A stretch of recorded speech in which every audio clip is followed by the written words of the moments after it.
Welcome to Chess Dog. I'm John. Today we have a game of Alireza Firouzja against one of the legends of chess, Veselin Topalov, who of course played for the World Championship, I believe, twice against Vladimir Kramnik, although he didn't win.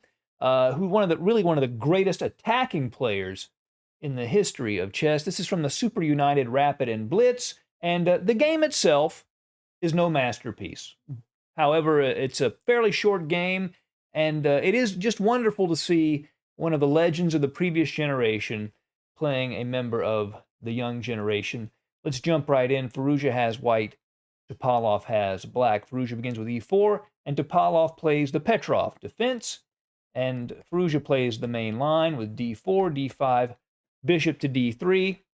And we have this symmetrical structure with an open e-file, the same structure you get in a French exchange variation, by the way. Black has this knight on e4. It's well placed, but it's also a little unstable. So white's going to try to put some pressure on that knight by playing c4, maybe knight to c3, and try to undermine that piece. Bishop to d6, castles, castles, and now c4. Beginning that process of putting as much pressure on d5 as Firouzja is able to muster. c6, rook to e1, again, piling on the knight on e4. A bishop f5 defends the knight. One thing to remember, of course, is that when you have pawns on d4 and d5, when black develops that light-squared bishop from c8, that means that the b7 pawn is sensitive, and a very common reaction is the move that Firouzja plays here, queen to b3, which serves two purposes. First, it hits b7, but also continues to pile on the pressure to d5. So queen to b3 is a strong move. Queen to d7 defends b7, but gets in the way of the development of the knight at b8. c5 gains space. Now he's not applying the pressure to the d5 pawn anymore, but he has definitely gained some space and made it hard for Topalov to develop his queen side. Bishop to c7, knight to c3. By the way, he definitely does not want to take on b7 here. It's not a free pawn because after bishop h2 check, he would actually lose his queen. So he definitely does not want to do that. So he plays the natural developing move, knight to c3, and rook to e8 was played. In this position, which had been reached, I think, maybe one time before, Anish Giri actually had this position, and he played bishop to e3, which is the computer's top recommendation.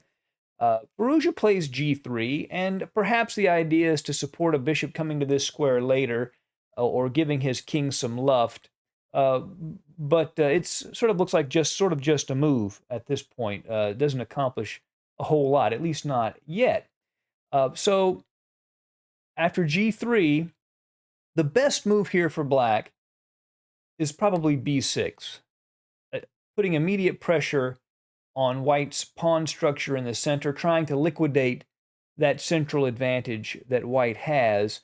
Another possibility for black is to take on c5, but after rook e8, queen e8, pawn takes knight, bishop d3, knight to d5, taking on d5. You don't want to take on b7 here because after knight a6, black is actually a bit better because the bishop protects that knight at a6 and the knight threatens the c5 pawn. But instead, white could play knight to d5, and after pawn takes knight, queen takes d3, and white's still a bit better here after knight to c5. That is why the move b6 is strongest. But Topalov doesn't play either move. And this next move from Topalov is a good example why there's a lot more to chess than just calculation. Judgment and a sense of your position also is important. And he plays the move bishop to a5, which can really only be described as an error. He's threatening, I suppose, to take the knight at c3. Maybe he's setting up a knight to c5 tactic that might work for him. But the problem is this bishop is very strong, and to trade it off for the knight at c3 is just a bad decision. And after bishop to f4, claiming the diagonal that black has just given up, he goes ahead and takes on c3 with the bishop. Really a mistake.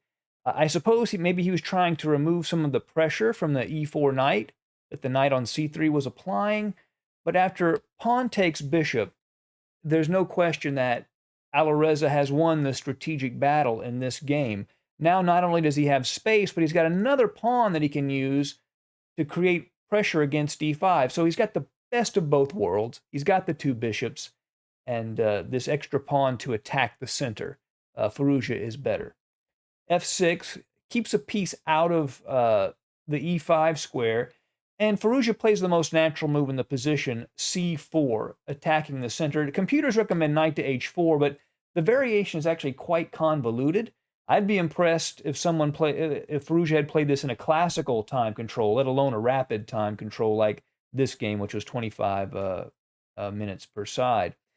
So instead, he plays the most natural move, c4, and bishop e6 is a response, and perhaps the best move is queen to f7. But after bishop e6, Firouzja wins a pawn and has a clear advantage. Bishop takes knight, pawn takes, rook takes e4. He's won a pawn, knight to a6, rook a to e1, doubling up on the e-file, bishop f7, and now bishop to d6. This threatens to put a rook on the e7 square and to penetrate on the seventh rank. So to prevent that, Topalov trades rooks quickly. And here we have a queen, bishop, and knight endgame. I guess we can call it an endgame at this point. And he plays bishop f4. It would have been a mistake to take on b7, because after bishop takes pawn, say queen a7, bishop to d5, black is equalized. The pressure on all of these light squares and this strong bishop on d5 is enough to give black an equal game, at least. So he plays bishop to f4. He wants to overprotect the d4 pawn and then maneuver the knight d2, e4, e6. That's sort of his hope. So h6, bishop to e3, queen to d7, and now knight to d2, again, continuing this maneuver.